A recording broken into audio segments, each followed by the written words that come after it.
Bonjour et merci de nous retrouver pour la Foi prise au mot, votre rendez-vous de formation et de réflexion. Cette semaine, nous poursuivons notre série d'avant sur les évangélistes. La semaine dernière, nous avons découvert que Matthieu écrivait pour une communauté chrétienne qui comptait beaucoup de juifs et qui l'entendait montrer que Jésus était le Messie qui accomplissait l'espérance d'Israël. Alors que peut-on dire de Marc ? À lire son évangile, on est dans un univers complètement différent qui commence par une surprise. Marc ne nous dit rien de Noël, il commence son évangile par le baptême de Jésus. Pourquoi cela ? Que veut-il nous faire comprendre ? Je vous présente immédiatement mes deux invités. Nicolas Cauchon, bonsoir. Vous êtes pasteur, vous êtes professeur de théologie pratique à l'Institut protestant de Paris et vous êtes également directeur de l'ISEO. Ma première question pour vous, ça sera ce qu'est l'ISEO, mais je vous présente aussi mon deuxième invité. Bonsoir. Bonsoir. On se retrouve pour la deuxième fois, Père Biagiu Virgiti. Vous êtes prêtre de Morundave à Madagascar et vous enseignez à l'Institut supérieur de liturgie. Ça va mieux depuis la semaine dernière ? Oui, ça va. Ça s'était bien passé ? Oui, je vous remercie beaucoup. Alors, qu'est-ce que c'est que l'ISEO ? L'ISEO, c'est donc l'acronyme de Institut supérieur d'études écuméniques, qui est basé à l'Institut catholique de Paris et que j'ai l'honneur de diriger depuis un peu plus d'une année maintenant. C'est un institut qui a été fondé en 1967, après Vatican II donc, qui donne un élan à l'écuménisme, fondé par l'Institut catholique de Paris, sa faculté de théologie, l'Institut de théologie orthodoxe Saint-Serge et l'Institut protestant de théologie, la faculté de Paris. Et donc c'est un institut qui est basé à l'Institut catholique, mais qui regroupe des enseignements à plusieurs voies. La spécificité de cet institut, c'est d'avoir toujours un trio, un catholique, un protestant, un orthodoxe, pour l'enseignement et les séminaires. Pour ceux qui ont envie de s'inscrire, qu'est-ce que vous leur offrez ? Après une formation, qu'est-ce qu'on aura appris ? Alors, il y a plusieurs cursus possibles, donc on peut s'inscrire en diplôme universitaire de découverte ou d'approfondissement. On peut, pour ceux qui ont déjà un baccalauréat canonique, s'inscrire en licence canonique. On peut poursuivre une recherche doctorale dans le cadre de l'Institut catholique, mais nous ne conduisons pas de doctorat à l'ISEO, nous sommes centrés sur ce qu'on appelle le deuxième cycle. Donc, ce sont par exemple des personnes qui sont déléguées à l'écuménisme dans leur région, dans leur diocèse, ou des prêtres envoyés par leur évêque pour se former à l'écuménisme. Et puis c'est aussi possible de suivre un cours, deux cours ou plus comme auditeur libre par intérêt pour l'écuménisme et puis découverte d'autres églises. On a un cours d'introduction qui s'appelle Découverte d'églises chrétiennes où sur 6, 7, 8 samedis, on va avoir un enseignement puis une visite sur place dans une église, une communauté de Paris. Vous êtes sur Cathéo évidemment, mais vous avez donné l'exemple que catholique. Un protestant a quand même le droit de vous suivre à l'ISEO. Déjà que je suis protestant en plus et que certains de nos étudiants, nos étudiants de l'Institut protestant suivent des cours, voire auront un titre, un certificat de l'ISEO, et puis c'est ouvert à tout public, donc avec ou sans projet de faire un diplôme, pour suivre des cours, comme c'est le cas de nombreux cours à l'Institut catholique et en particulier à la faculté de théologie, comme c'est aussi le cas dans les différents instituts que j'ai nommés, c'est ouvert à tout public, aussi bien dans l'Institut orthodoxe qu'à l'Institut protestant. On collabore aussi avec l'Institut de théologie évangélique de Vaux-sur-Seine. Voilà, donc on est dans l'ouverture et dans l'apport de connaissances et d'expériences aussi. Oui, merci de nous l'avoir présenté, c'est un très beau lieu. Alors on va repartir sur notre sujet qui est le sujet de Marc. Alors peut-être que je vais vous poser la première question que j'avais introduite avec mon lancement. C'est quand même étrange, on avait vu la semaine dernière longuement l'évangile de Matthieu, les mages, etc. Puis là, il n'y a pas de mages, il n'y a même pas de berger, ça commence au milieu de l'histoire. Alors, ça commence au milieu de l'histoire si on considère que l'histoire devrait commencer avant. Oui. Voilà.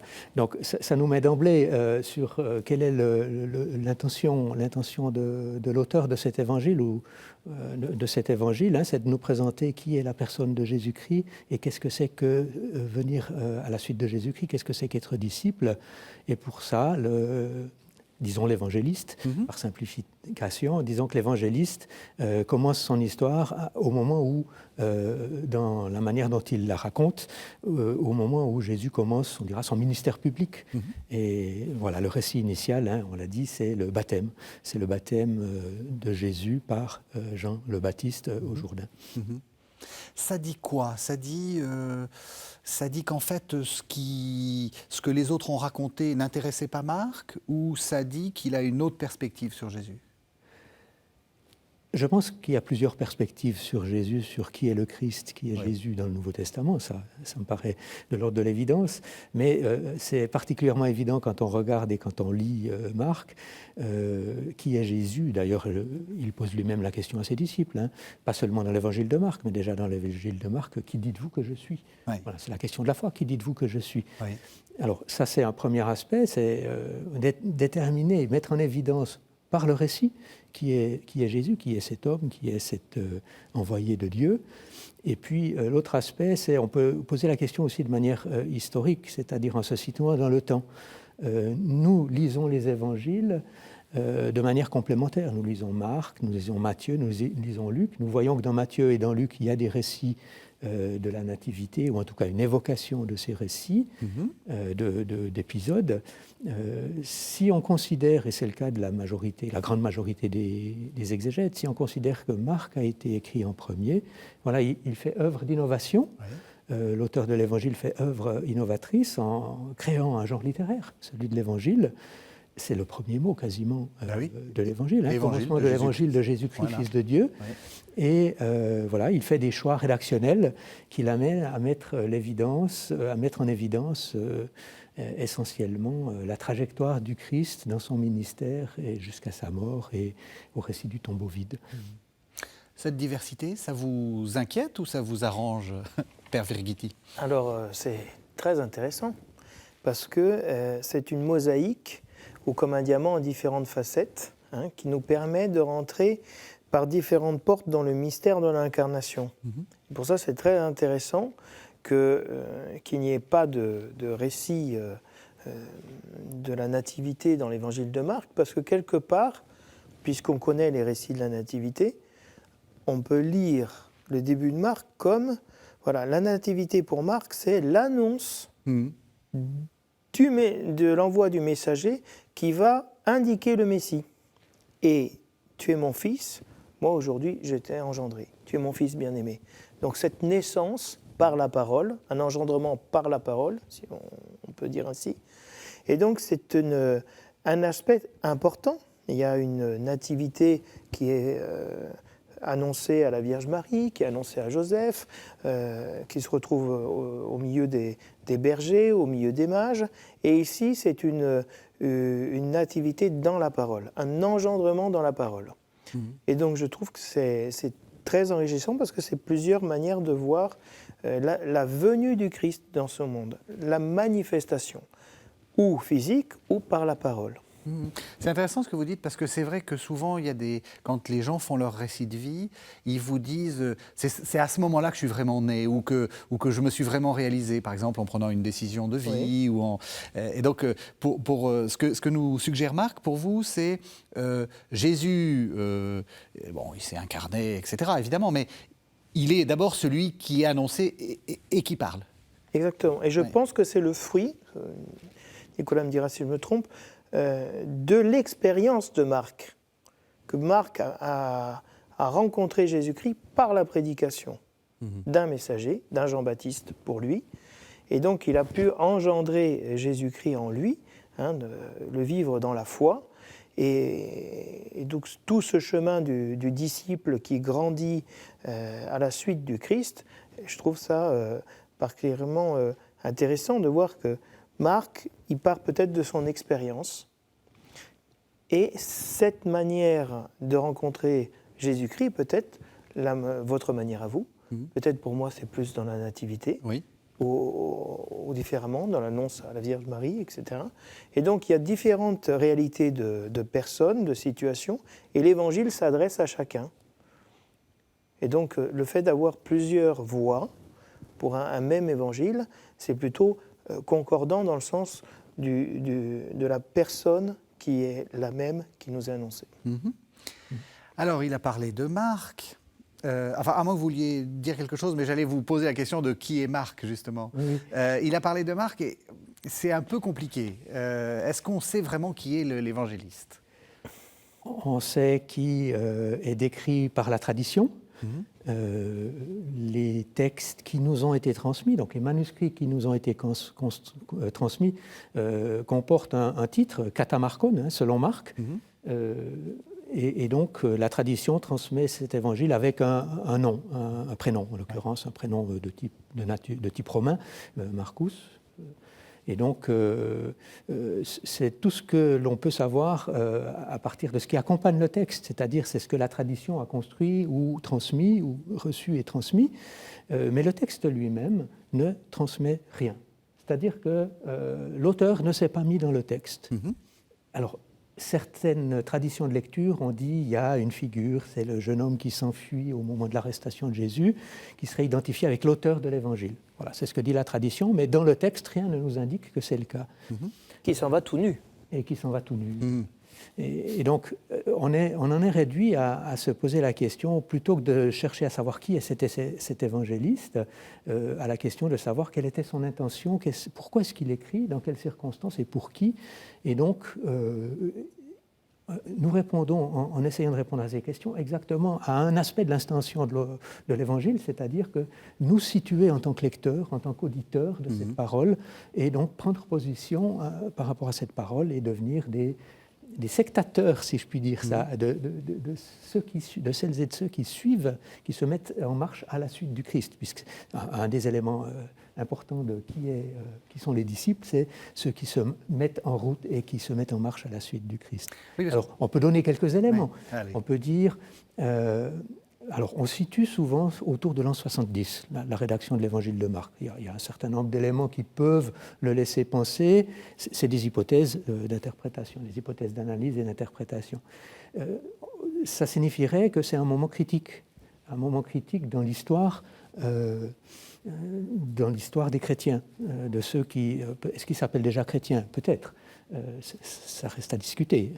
En tout cas, de ceux qui se réfèrent au message du Christ, parce que l'Empire est en guerre, l'Empire romain est en guerre, là où le Christ a vécu.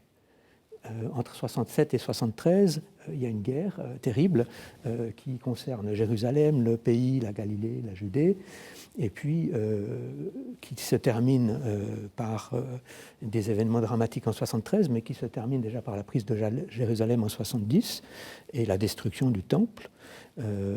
Et peut-être que certains interprètent ces signes comme étant des signes annonçant quelque chose qui s'achève, annonçant la fin des temps, comme on dit parfois. Ça, c'est un élément. Puis, alors, on peut dire qu'il y a commencé à y avoir quand même peut-être pas des persécutions systématiques, mais on raconte que Néron a mis à mort un certain nombre de chrétiens après l'incendie de Rome, qui se situe dans la même période. Ce qu'on peut penser, c'est que l'Évangile s'adresse à des personnes pour qui être disciple du Christ n'est pas évident. Parce que ça remet en cause beaucoup de choses. Et en fait, le grand génie de cet évangile, c'est qu'il nous met en route, il ne nous donne pas un nombre considérable de certitudes, il nous appelle à la foi, il nous annonce la bonne nouvelle. On a dit évangile de Jésus-Christ, Fils de Dieu, c'est les premiers mots, commencement de l'évangile. Rappelons-nous, évangile, évangélion, bonne nouvelle. Il annonce une bonne nouvelle. Voilà, c'est ça l'élément fondamental. Il annonce une bonne nouvelle, cet évangile. Et pour recevoir cette bonne nouvelle, pour marcher à la suite du Christ, nous n'avons pas besoin de savoir qui est l'auteur. J'ajoute un élément. J'ajoute un élément parce que l'auteur a estimé qu'il ne devait pas se mettre dans ce livre. Dans cet ouvrage. J'ajoute un élément, c'est qu'on peut se poser la question, on a une vision de l'écriture qui fait qu'on pense à un auteur. Et si c'était un groupe ? Et si c'était une école ? On n'a aucun élément pour le dire. Ce qu'on peut dire, c'est qu'il y a une finale longue, c'est-à-dire la fin de l'évangile, elle est différente selon les manuscrits. Quand on ouvre nos Bibles et qu'on regarde Marc 16, à partir du verset 8, c'est dans la Bible. C'est dans ce qui a été reçu comme faisant partie du canon des Écritures. Hein. C'est la dimension canonique, c'est-à-dire les Églises le reçoivent comme faisant autorité. Mais certains très anciens manuscrits, et notamment des manuscrits dont on considère qu'ils font foi, si je puis dire, en termes de fiabilité du texte, le Sinaiticus, le Vaticanus, donc des manuscrits qui sont conservés pour l'un dans un monastère au Sinaï, pour l'autre au Vatican, eh bien, non pas ces 16 derniers versets de l'Évangile, ces 13 derniers versets de l'Évangile. À partir du verset 9, ce n'est pas dans certains projets. Donc là, il y a la trace du fait que eh bien, il y a des personnes qui ont contribué à la rédaction de l'Évangile tel que nous le connaissons, et donc il y a plusieurs personnes, en tout cas pour cette partie-là. Ensuite, il y a une multitude de personnes qui ont travaillé à la transmission. D'abord la transmission objective, c'est-à-dire qui ont copié les manuscrits et qui nous l'ont transmis, et la transmission de foi, c'est-à-dire une œuvre collective de réception, d'interprétation à travers des prédications, de l'enseignement, à travers le fait que les églises, collectivement, assemblées en concile, ou en tout cas dans un long processus, reçoivent cet évangile comme faisant autorité. Et reçoivent 4 évangiles, hein, ça faut toujours le rappeler. Ah oui. Hein, c'est-à-dire qu'il y a je pense que c'est ça qui est très important. Ils reçoivent parce qu'il y a une annonce. Et donc, peu importe qui est le messager, il y a un messager, c'est Jean-Baptiste, mais pour les générations qui suivront, ce ne sera plus le Jean-Baptiste de l'histoire, ce sera un nouveau Jean-Baptiste, un nouveau messager. Et donc, ce qui compte, c'est la bonne nouvelle qui est annoncée. Et donc, je pense que c'est pour ça que, à part Papias ou Eusèbe de Césarée... Donc, ce sont des écrivains du 2e ou du 4e siècle qui ont essayé de donner fonder l'authenticité d'un personnage qui a écrit l'Évangile de Marc. Et pour les communautés qui ont reçu cette bonne nouvelle, ce qui compte, ce n'est pas seulement celui qui l'a annoncé, qui l'a écrit, mais la communauté qui le reçoit, qui voit l'œuvre de Dieu et qui dit cette parole est parole de Dieu.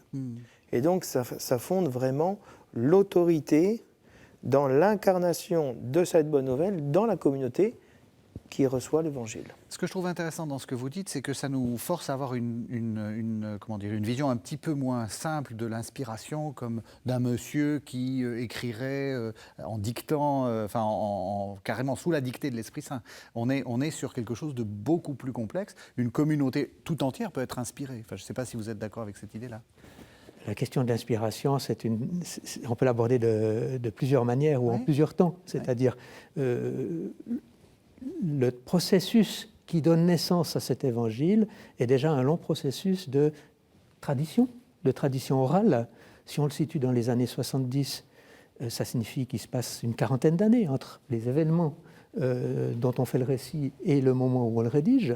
Donc il y a cette dimension déjà de tradition orale, c'est-à-dire qu'on sait raconter des choses, on les a transmises de manière orale. On n'a pas de support visuel à l'époque, autre que des manuscrits qu'on se transmet précieusement, des lettres de l'apôtre peut-être, les lettres de Paul, de Saint Paul, peut-être d'autres textes, probablement qu'on s'est transmis et que l'auteur de l'Évangile dispose déjà d'un récit écrit du récit de la Passion. C'est une hypothèse, on n'est pas sûr, mais voilà. Donc on a déjà un moment dans le processus qui fait que l'auteur, je garde au singulier, l'auteur de l'Évangile dispose d'un certain nombre de matériaux, si je puis dire, c'est-à-dire des récits de miracles, des récits de dialogue, des récits des actions et des voyages du Christ, et le récit évidemment de ses derniers jours, de sa mort et de sa résurrection. À vrai dire, on n'a pas un récit de la résurrection, on a un récit des témoins qui disent qu'il est ressuscité, et en particulier un récit du tombeau vide. Mais il n'y a pas de récit qui raconte le moment de la résurrection. On n'a que des témoins de la résurrection. Tout à fait. Et donc, l'inspiration, ça pourrait être déjà dans le processus de transmission, dans le processus de rédaction, et aussi dans le processus de lecture et d'interprétation. Quand quelque chose que je lis, un texte que je lis, devient pour moi de l'ordre d'une parole que je reçois comme parole de Dieu, eh bien, l'esprit est à l'œuvre, l'inspiration est à l'œuvre dans le travail de réception aussi. Quand j'écoute une homélie, une prédication, un enseignement qui porte sur un récit et que ça m'apparaît comme faisant sens pour moi aujourd'hui, alors que ça n'a pas été écrit pour moi, ça a été écrit il y a 2000 ans, presque 2000 ans, dans une autre langue, dans un autre contexte. Quand ça devient quelque chose que je reçois pour étant pour moi, l'esprit est à l'œuvre aussi. Donc l'inspiration, c'est un processus et c'est un événement aussi. C'est important de rappeler ou d'affirmer que ce qu'on désigne comme étant parole de Dieu, c'est d'abord de l'ordre de l'événement. Je reçois quelque chose, un texte, une parole, comme faisant sens, donnant sens, éclairante, donnant vie, et ça devient pour moi parole de vie. Et l'événement qui a éclairé l'écriture de Marc, c'est quand même la résurrection. Donc il n'y a pas la résurrection qui est mise en récit, mais de l'expérience de la résurrection, Marc rédige l'évangile, ou l'école de Marc, voilà, la communauté de Marc. Et donc il y a une lecture, même dans tous les événements, qui est pascale. Et ça, c'est très important parce qu'il y a cette lecture, cette manière de relire l'histoire du Christ, avec une lumière nouvelle, avec une incarnation. Ça, c'est très intéressant. Tout à l'heure, on parlait de peut-être que Marc serait ce personnage qui, au moment où Jésus est capturé dans le jardin des Oliviers, s'échappe tout nu. Très intéressant parce que quelque part, face au drame de la Passion, on est tous à poil, on est tous tout nus, on est faibles et on s'échappe, on fuit. Donc il y a une incarnation, une humanité dans le récit de Marc qui jaillit en regardant sa manière d'écrire, qui est très intéressante parce que même la figure de Pierre apparaît avec beaucoup de faiblesse. Et donc il y a une incarnation. Et aussi cette lecture pascale qui est de voir que, comme on dit dans l'exultète de la veillée pascale, heureuse faute. Et donc la faiblesse est toujours le lieu de la manifestation de la victoire de Jésus-Christ. Je pense qu'il y a quelque chose de fondamental qui est dit là. Oui. Enfin, il a dit beaucoup de choses fondamentales. Comme d'habitude.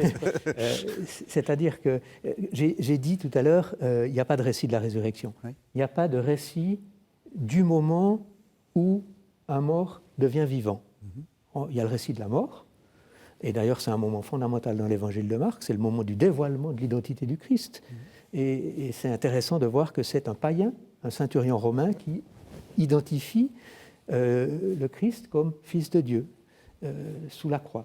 Donc il y a le récit de la mort du Christ, il y a le récit du tombeau vide, mais il n'y a pas le récit du moment ou de la manière dont le mort devient vivant.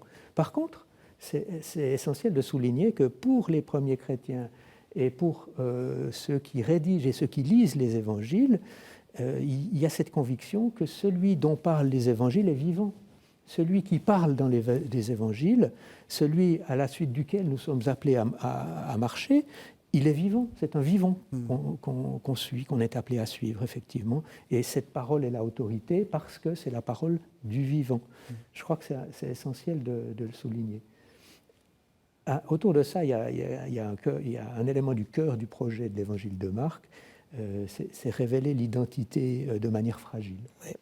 La tradition orale, enfin la tradition de l'Église plutôt, identifie ce jeune homme nu, je ne sais plus s'il est jeune, cet homme nu qui s'enfuit à un Marc ou un Jean-Marc qui est notamment un compagnon de Paul.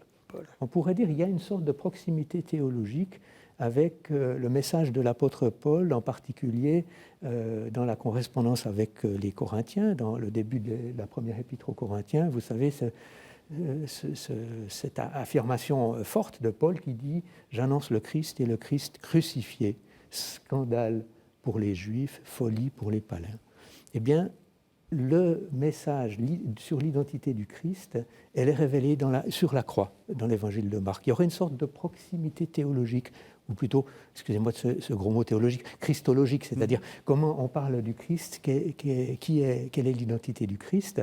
Eh bien, elle se révèle dans la fragilité de la croix. et elle se révèle dans la suivance, c'est de nouveau ces néologismes de théologiens, dans le fait de marcher à la suite comme des personnages fragiles, des personnages faillibles. Il y a de nombreuses situations où les disciples ne comprennent pas. On a parlé de Saint Pierre qui renie, voilà, de l'homme nu.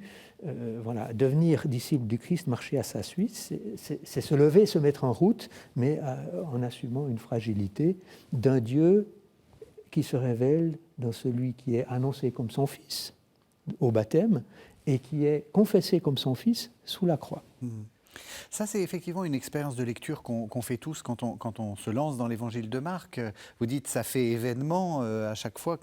C'est de réaliser à quel point les disciples chez Marc sont vraiment alors là, fragiles et un peu plus que faillibles. C'est-à-dire qu'ils sont à chaque fois au bord de la trahison. Alors celui qui va l'accomplir, c'est Judas. Mais on peut dire que d'une certaine façon, Pierre va faire la même chose et puis les autres vont s'enfuir. Ça veut dire quoi? Ça veut dire il veut nous dire que cette première génération n'est pas meilleure que la suivante et n'est pas meilleure que la nôtre, comme pour essayer de nous détruire cette sorte de romantisme un peu, ils étaient les apôtres. Ou est-ce que c'est parce qu'il a eu des expériences dans sa communauté qui montrent que la fragilité est à l'œuvre? Sans doute un peu des deux, je pense. On est réduit à émettre des hypothèses. Mais si on s'appuie sur la manière dont l'Évangile est construit, il y a effectivement ce mouvement qui va alors du baptême à la croix, plutôt que de la crèche à la croix. Oui. Ce mouvement qui va du baptême avec une parole adressée d'emblée, tu es mon fils bien-aimé. Et cette parole qui est une parole, alors c'est une fiction rédactionnelle, c'est une fiction du texte, c'est-à-dire si on lit bien le texte, Jésus est le seul à entendre la parole. Oui. Ce qui est différent des autres évangiles, d'ailleurs. Donc c'est aussi intéressant de voir les différences, parce que c'est très éclairant aussi de regarder ces différences, ces nuances. Qui est le Christ? Ici, c'est une sorte de révélation. Certains disent, eh bien, c'est une manière de comprendre le Christ comme étant adopté par Dieu, une adoption filiale qui commence au baptême. En tout cas, c'est dans le baptême que commence la révélation, qui est d'abord une révélation au Christ lui-même. Alors attention de dire que c'est...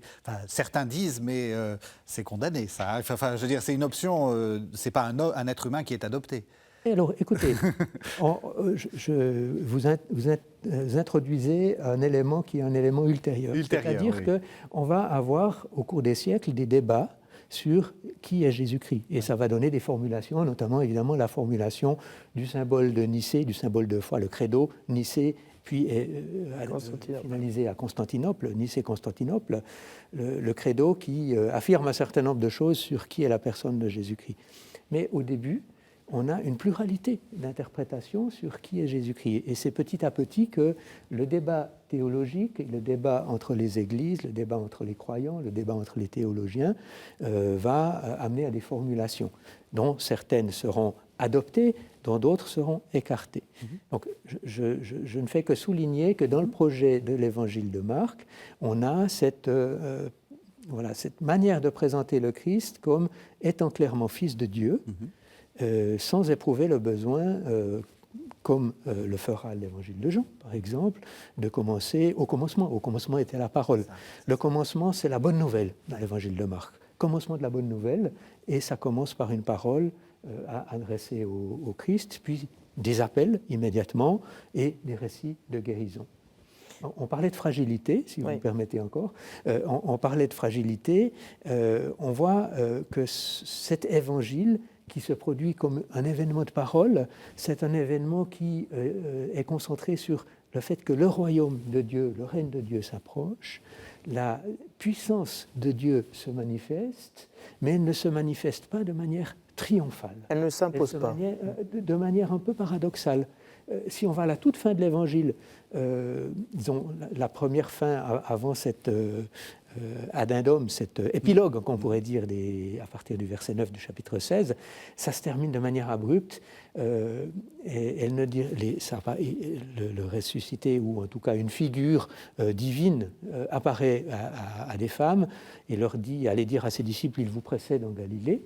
Donc là, on nous met en chemin de nouveau, on nous amène vers la Galilée, la Galilée, c'est le lieu de la proclamation de l'Évangile.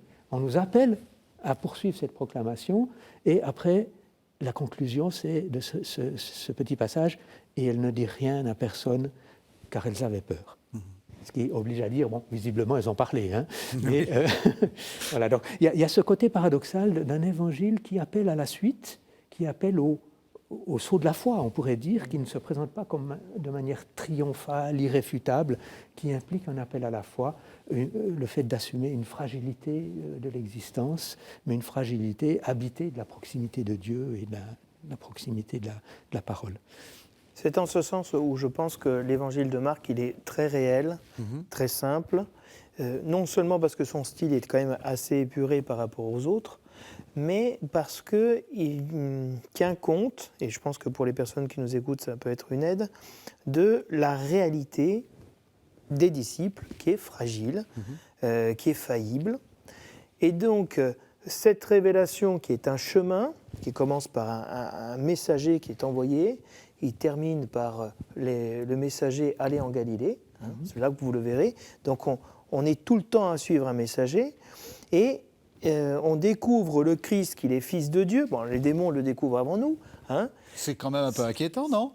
Ah non, c'est très intéressant. Pourquoi? Parce que... C'est-à-dire qu'on est même moins bon que les démons. Oui, mais c'est-à-dire que tout le monde est dans le même bain, doit faire un chemin de découvrir qui est Jésus-Christ, parce qu'ils savent qu'il est fils de Dieu, mais ils ne savent pas qu'ils ont déjà perdu. Et donc, ils vont le découvrir eux aussi. Et donc, il échappe complètement à tout le monde, y compris aux démons, au pluriel. Et donc, ce cheminement, il rend compte un peu de ce que dit Paul, ce trésor, nous le portons dans des vases d'argile. Et donc, la communauté chrétienne n'a pas idolâtré les apôtres, comme des super apôtres ou quoi que ce soit, mais c'est reconnu dans les faiblesses et dans le cheminement que Dieu a fait avec Pierre, avec les apôtres, pour reconnaître Jésus-Christ. Et donc, ce n'est pas une chose si évidente que ça. Et donc, même le secret messianique, ça veut dire qu'il y a un cheminement pour faire l'expérience que Jésus-Christ est le Fils de Dieu dans ma vie. Pas seulement...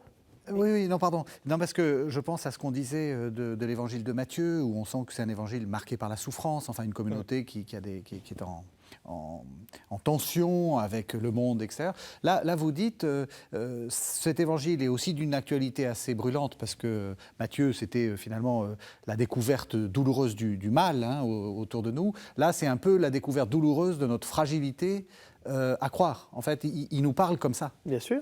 Et je pense que c'est réel et très, très rassurant. Le Seigneur nous prend au sérieux que la foi, c'est un don, mais c'est aussi un chemin. Parce que la foi, c'est une personne. C'est Abraham qui se met en chemin.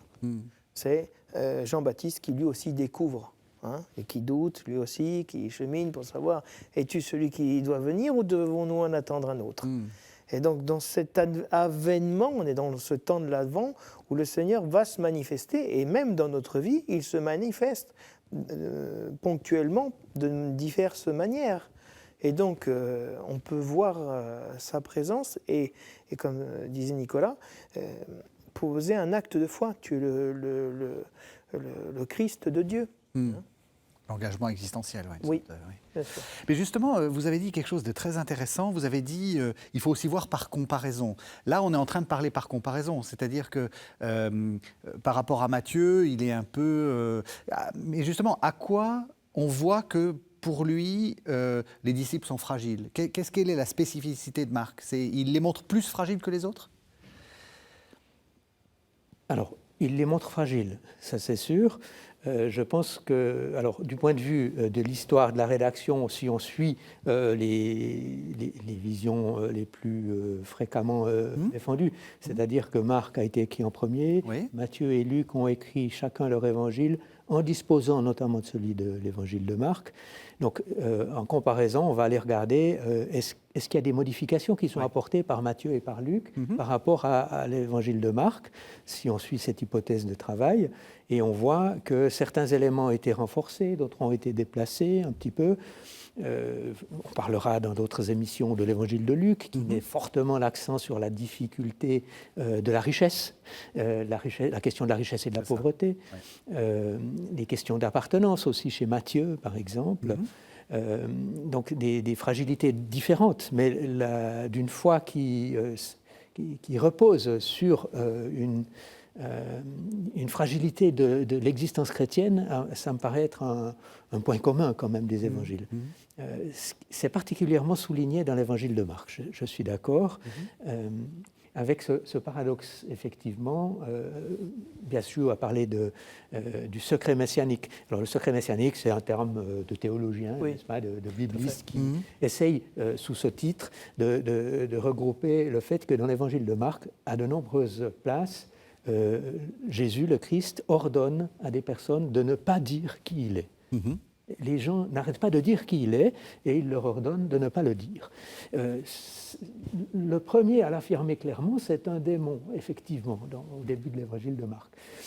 Donc il y a ce côté paradoxal d'être à la fois dans la capacité à confesser sa foi en Christ, qui est le Christ, et en même temps être renvoyé à une fragilité de cette parole de foi, d'une foi, on pourrait dire, voilà, le tout début, un des premiers récits de miracles de l'évangile de Marc, sinon le premier, c'est effectivement un exorcisme, l'expulsion d'un démon. Ce démon qui lui dit, en gros, si on traduit littéralement le grec, qu'y a-t-il entre toi et moi? Ça veut dire, on n'a rien à voir l'un avec l'autre. C'est ça que ça veut dire. Hein. J'ai rien à voir avec toi. C'est la parole du démon. Et Jésus de dire, sors de cet homme. Donc, une parole qui affirme de manière massive qui est Christ, et donc qui ne laisse pas place à la question de la foi, précisément, à la question de la mise en route. C'est l'inverse de la foi dans ce récit. Donc c'est particulièrement mis en œuvre, et de manière narrative, y compris à l'égard des disciples. À qui dit-il surtout ne le dites pas, aux 3 disciples qui l'ont accompagné au moment du récit de ce qu'on appelle la transfiguration. Hein. Pierre, Jacques et Jean qui l'ont vu rempli de lumière divine, il leur dit n'en parlez à personne. Quand le Christ demande « Qui dites-vous que je suis ?», Pierre de confesser la foi, hein, tu es le Christ, et juste après, il lui dit de se taire avec des mots assez sévères, hein, « Arrière de moi, Satan ». Et donc, il y a cette ambiguïté de la parole de foi qui devient une parole qui empêche le cheminement quand elle devient tellement massive qu'elle devient une prise de possession du Christ. C'est toujours marcher après lui. On pourrait parler du récit de guérison, le plus fameux, c'est un récit que j'adore, c'est le récit de la guérison de Bartimée, c'est le dernier récit de miracle avant la montée à Jérusalem. Tout à fait. Bartimée qui est aveugle, il est assis, il crie, il est mendiant, la foule fait obstacle à lui, l'empêche d'entrer en contact avec Jésus, et puis après il est montré en exemple par le narrateur, il se lève, il jette son manteau de mendiant, il marche à la suite du Christ et il chante ses louanges. Donc encore un qui ne se tait pas. Voilà, donc, alors qu'il aurait mieux fait. Voilà. Donc il y a ce côté paradoxal de la foi. Et donc la fragilité de l'existence chrétienne, c'est aussi une fragilité de la foi, mais une fragilité qui est sa force. C'est-à-dire que c'est un mouvement dynamique. Ouais. Et je pense que c'est dans le contexte actuel où on redécouvre beaucoup de fragilité, etc., dans les Jeux olympiques et paralympiques, la fragilité. Le premier miracle de Jésus-Christ, c'est d'expulser celui qui utilise notre fragilité pour nous détruire, pour nous soumettre. Et donc, première œuvre de Jésus-Christ, libérer l'homme. Non pas de la faiblesse, mais de l'esclavage qui est la réponse, qui est le péché, qui est la réponse à la faiblesse. Et comme disait Nicolas, le dernier miracle avant la Passion, Bartimée, un homme donc lui aussi aveugle, et qui est prostré dans sa faiblesse, obligé de mendier. Il n'est pas né aveugle, il est devenu aveugle, donc il a d'autant plus la souffrance d'avoir perdu la vue. Et donc Jésus-Christ va libérer cet homme d'une fragilité qui l'avilit. Mais donc, si je reprends un peu ce qu'on est en train de dire, il y a une lecture de la fragilité nouvelle à travers l'évangile de Marc, qui est libérer l'homme d'une fragilité qui est exploitée par le démon, de libérer l'homme d'une fragilité qui l'avilit, pour nous montrer que celui qui va sauver va se faire lui aussi nu comme un ver. Comme le jeune homme. Comme le jeune homme. Est-ce qu'il n'y a pas aussi, on en prend un peu tous pour notre grade, là, justement, sur notre propension à vouloir nommer Jésus, à vouloir dire Jésus est. Est-ce que là, il n'y a pas une attitude spirituelle à maintenir qui est de dire Alors, ça, prudence avant d'avoir un discours très affirmatif sur Dieu et sur Jésus et a fortiori sur Dieu? Alors ça, c'est en effet une chose qui m'est venue en écoutant Nicolas tout à l'heure. Je me suis dit, mais pourquoi un évangile qui va nous dire qui est Jésus n'arrête pas de nous dire, taisez-vous, ne dites pas qui c'est. Ça veut dire, pourquoi surtout au moment où il écrit l'évangile, il faut le diffuser. Et il commence par l'annonce de la bonne nouvelle. Oui. Donc, peut-être que dans la communauté de Marc et de l'expérience missionnaire de Marc, les personnes se sont peut-être attachées de manière un peu magique, religieuse, et non pas au niveau de la foi, au titre Jésus, Fils de Dieu, et se réfugier derrière. Derrière des titres, en empêchant Dieu et Jésus-Christ de venir nous rejoindre dans notre vie, dans notre existence, de faire ce cheminement. C'est-à-dire, bon, il est le Fils de Dieu, c'est fini, j'ai la conscience en paix. Non, c'est un cheminement. Il est Dieu comment ? Et on parlait de la profession de foi, qui est un des points centraux de l'évangile de Marc. Qui dites-vous que je suis ? Et donc après, on va basculer, on va aller vers la passion, la résurrection. Et vraiment, qui est Jésus-Christ pour moi ?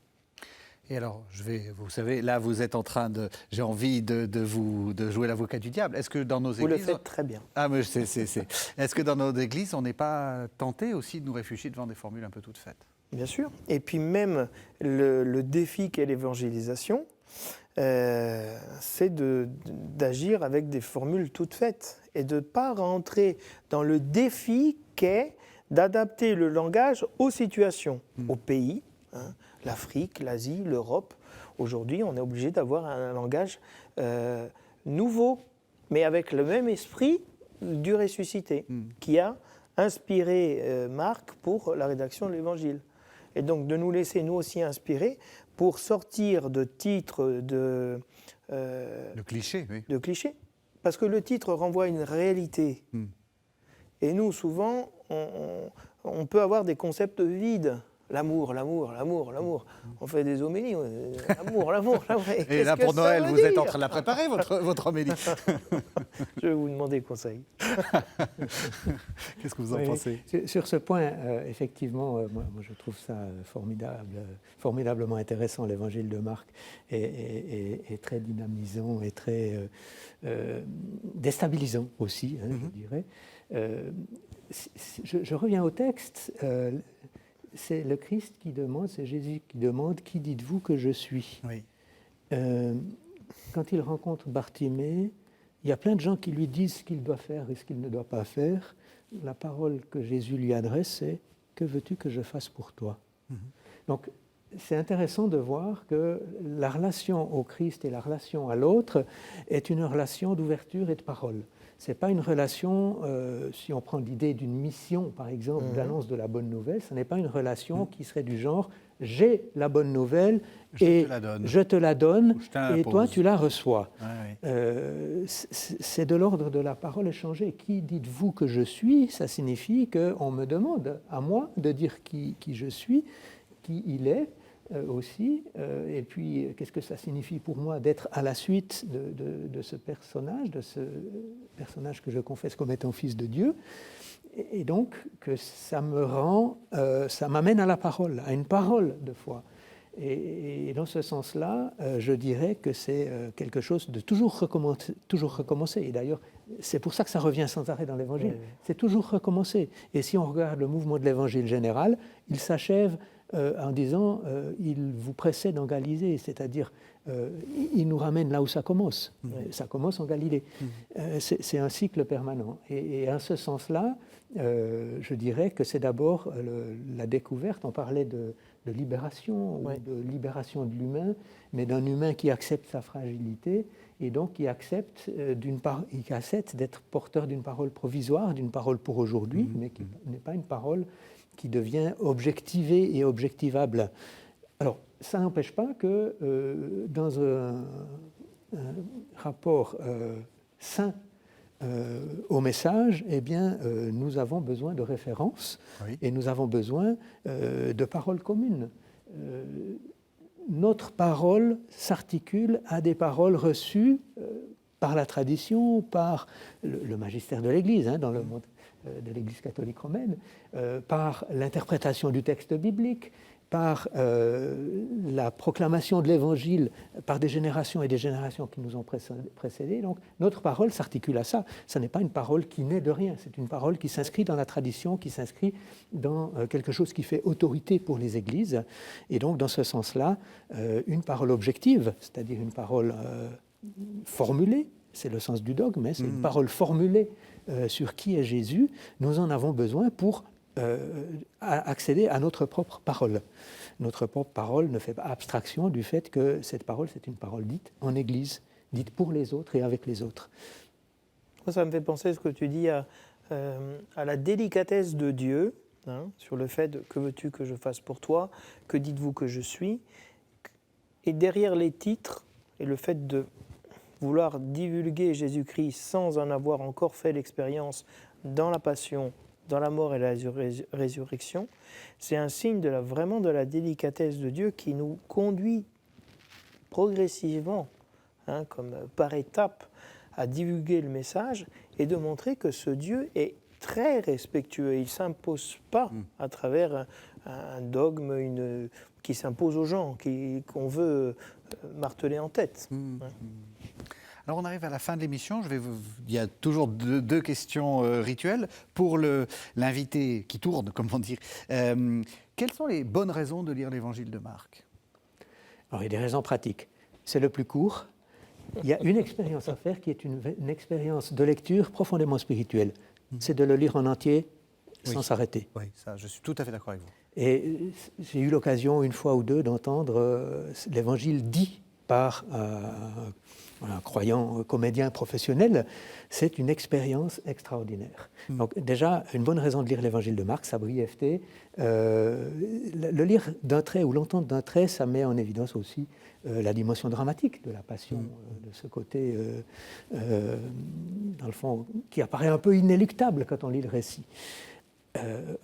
L'autre bonne raison de lire l'Évangile, c'est qu'il est porteur de bonnes nouvelles. Il est porteur de cette puissance de libération qui me permet de me reconnaître toujours à nouveau enfermé dans un certain nombre d'événements ou de choses de ma vie ou du monde. Et cette parole est porteuse de libération, est porteuse de vie, qui me permet d'assumer ma fragilité fondamentale. Être vulnérable, c'est être humain. Être humain, c'est être vulnérable devant Dieu avec le Christ. Alors même question, vous faites un peu le lien entre les différentes émissions. Qu'est-ce qui vous a frappé dans tout ce qu'on vient de dire depuis presque 52 minutes ? Qu'on ait réussi à percevoir un peu le fil rouge du pourquoi de l'apparition de la faiblesse dans l'évangile de Marc et comment ça s'inscrit dans la mission, dans l'annonce. Oui. Parce que Paul dira que Dieu a voulu sauver le monde à travers la folie, la sottise du kérygme, de l'annonce de la bonne nouvelle. Et donc cette parole, elle est fragile. Et donc elle ne tient pas à la personne qui l'annonce, mais à la puissance qu'elle porte, qui est enveloppée dans cette faiblesse du message. Et donc, moi je trouve très intéressant qu'on puisse lire l'évangile de Marc, aussi parce que c'est un évangile, le premier, qui crée le genre littéraire évangile, et donc qui est le témoin du balbutiement, si j'ose dire, de l'évangile et de l'évangélisation. Donc il y a une fraîcheur là-dedans, dans cet évangile, une originalité quelque chose en italien on dit genuino, un peu rustique, un peu voilà, et innocent, et qui est très frais. Et donc, rentrer dans l'évangile de Marc, ça nous replonge avec la simplicité du langage dans la simplicité de ce rapport avec le Seigneur, je pense. Oui, et c'est vrai, en vous entendant, enfin, et ça me frappe avec ce que vous venez de dire, c'est le premier, donc il invente presque le genre, et au lieu de faire un récit triomphant, il prend les risques les plus énormes de dire, vous savez, cette religion, pas sûr que ça marche, enfin, ou disons, méfiez-vous, vous ne saurez jamais qui est Jésus. C'est quand même très, très curieux, ça. Hein. Non, en fait, en théologie fondamentale, on voit que ça, c'est un vrai critère de véracité. Parce que si on veut faire croire au message, on ne prendrait jamais des femmes qui vont annoncer la résurrection, dont le message, la parole des femmes comptait peu. Hein. Et donc, il y a un souci de montrer que ça ne se fonde pas sur les hommes, mais sur la puissance de Dieu qui se manifeste dans la faiblesse humaine. Et donc, si l'Évangile et l'Église existent encore, l'Église du Christ, hein, c'est parce qu'il y a quelque chose qui dépasse la construction humaine. Et donc, le récit de l'Évangile, qui est différent chez Marc par rapport aux autres, sur la nativité, etc., n'est pas un problème. Au contraire, apparaît la faiblesse, apparaît la réalité, et c'est seulement Dieu qui peut agir de cette manière-là. Sinon, tout se serait déjà écroulé. Eh bien, merci de cette parole définitive. Merci à tous les deux de nous avoir fait mieux découvrir l'évangile de Marc. Vous savez que vous pouvez retrouver cette émission sur le site internet de KTO, www.ktotv.com. Et on se retrouve la semaine prochaine pour un nouveau numéro de La Foi prise au mot, évidemment, toujours consacré à cette série d'avant.